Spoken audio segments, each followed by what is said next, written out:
اس طرح سے وہ میرے گناہوں کو دھو دیتی ہے، کچھ اس طرح سے وہ میرے گناہوں کو دھو دیتی ہے۔ ماں جب بہت ناراض ہوتی ہے تو رو دیتی ہے۔ ماں خدا کا دیا ہوا ایک بڑا انمول تحفہ ہے۔ ماں کی قدر کریں۔ اللہ نے قرآن پاک میں فرمایا کہ تمہارے والدین یا ان میں سے کوئی ایک جب بڑھاپے کی عمر کو پہنچ جائیں تو ان کو اف تک نہ کہو، ماں کی باتوں کا برا نہ مانیں، اور کبھی بھی ماں کو تکلیف دینے کی کوشش نہ کریں۔ ماں مسکراتی ہے تو جنت مسکراتی ہے، اور ماں خوش ہوتی ہے تو اللہ خوش ہوتا ہے۔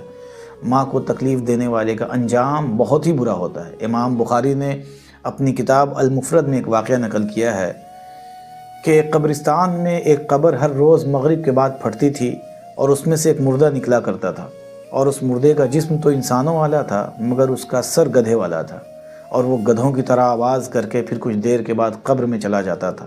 پوچھا گیا کہ یہ اس کا انجام ایسا کیوں ہوا؟ تو اس نے لوگوں نے دریافت کیا کہ یہ شراب کا عادی تھا، شراب پیا کرتا تھا، اور جب یہ شراب پی کر اپنے گھر آتا تھا، ماں جب اسے ڈانٹتی تھی، سمجھاتی تھی، تو وہ جواب میں کہا کرتا تھا کہ گدھے کی طرح چلانا بند کیجئے۔ دیکھیے، ماں کے سامنے اونچی آواز میں بات کرنا اور ماں کو اس طرح سے ڈانٹ ڈپٹ کرنا، اللہ نے دنیا میں دکھا دیا کہ ماں کے ساتھ اس طرح کی بدتمیزی کرنے والے کا انجام کیا ہوتا ہے۔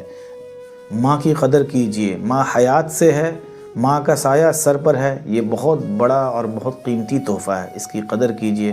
اللہ تبارک و تعالی ہمارے دلوں میں ماں کی عظمت عطا فرمائے، آمین۔